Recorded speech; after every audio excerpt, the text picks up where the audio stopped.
اعتراض کیا ہے؟ اللہ نے وہاں پیدا کیا، لوٹ جائیں تھوڑی دیر کے لیے، غیر بھی تو لوٹ کے لے ہی جاتے ہیں نا، تو چلو کوئی اپنا لوٹ جائے تو حرج کیا ہے؟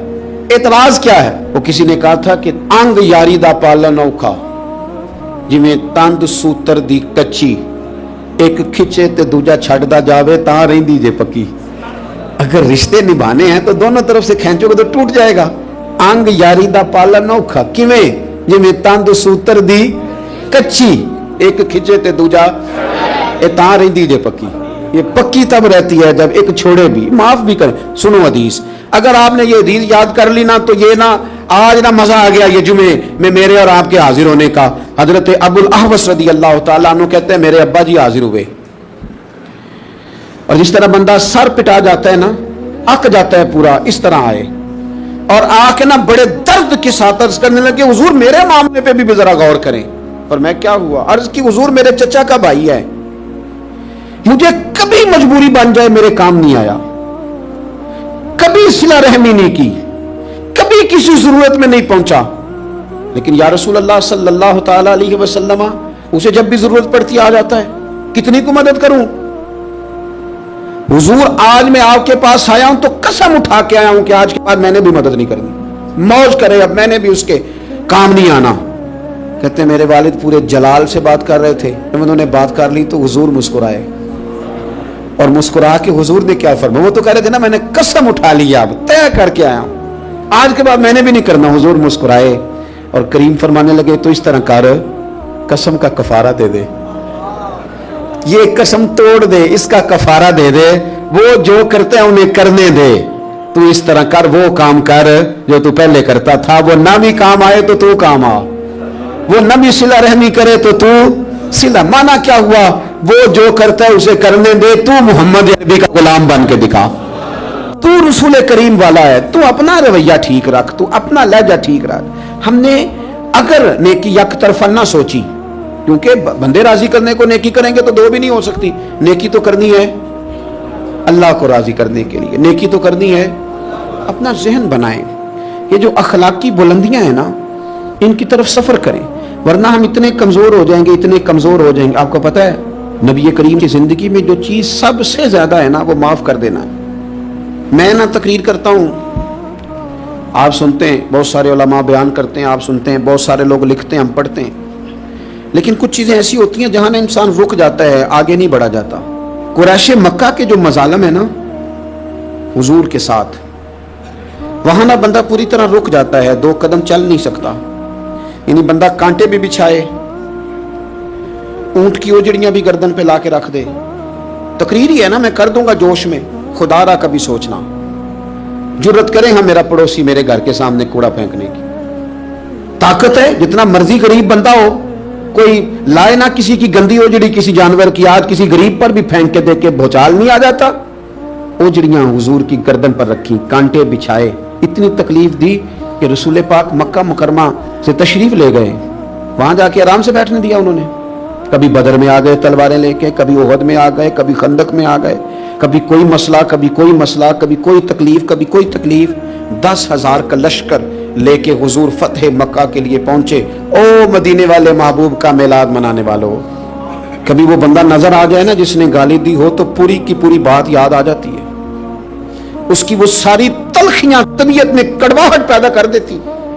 بندہ کمزور ہو تو بات الگ ہے، لیکن پیچھے 10,000 کا لشکر ہو اور حضور سیاہ رنگ کا امامہ باندھ کے اونٹنی پہ بیٹھے ہو اور جتنے کافر ہیں وہ سارے بھیگی بلی بنے سامنے کھڑے ہوں۔ کریم نے پوچھا بتاؤ تمہارے ساتھ کیا سلوک کروں؟ پتہ کیا کہتے ہیں؟ کہتے ہیں آپ کے والد بھی بڑے کریم تھے، ہم نے جناب عبداللہ کو دیکھا وہ بھی بڑے مہربان تھے، آپ خود بھی بڑے کریم ہیں۔ تو حضور نے فرمایا تمہیں پتہ ہے آج میں نے کیا ارادہ کیا ہے، تمہارے ساتھ سلوک کیا کرنا ہے؟ یا رسول اللہ بتائیے۔ فرمایا میں نے وہی سلوک کرنا ہے جو جناب یوسف علیہ السلام نے اپنے بھائیوں کے ساتھ کیا تھا۔ انہوں نے تو پھینک ہی دیا تھا نا کنویں میں، اپنی طرف سے تو انہوں نے مار ہی دیا تھا نا، اور پھر اگر بچ بھی گئے تو انہوں نے بیچ ہی ڈالا تھا نا، انہوں نے تو حد کر دی نا، وہ تو اللہ نے انہیں مصر کا بادشاہ بنا دیا، انہوں نے تو کوئی کسر نہیں چھوڑی تھی۔ لیکن حضرت یوسف نے کیا کیا؟ فرمایا آ گئے ہو نا تو بھائی جو ہوئے، تو جاؤ نا، تمہیں معاف کیا، بھائی جو ہو۔ حضور فرمانے لگے وہی سلوک کرنا ہے جو جناب یوسف نے اپنے، یہاں تک حضور معاف کر رہے ہیں اور وہ مثال دے کے معاف کر رہے ہیں، تو پھر میرا خیال ہے میلاد منانے والوں کو، جمعہ پڑھنے آنے والوں کو، پیار کرنے والوں کو، حضور کے نام کے نعرے لگانے والوں کو، چھوٹی چھوٹی باتوں میں ذات کے بت نہیں، کھڑا ہونا چاہیے ضرور پر اللہ رسول کے لیے، اپنی ذات کے بت توڑنے چاہیے، اور ہمیں اخلاقی بلندیوں کی جانب سفر کرنا چاہیے۔ اللہ کے حضور دعا ہے مالک حقیقی ہمیں سمجھنے کی توفیق عطا فرمائے۔ آخر دعوایا ان الحمدللہ رب العالمین۔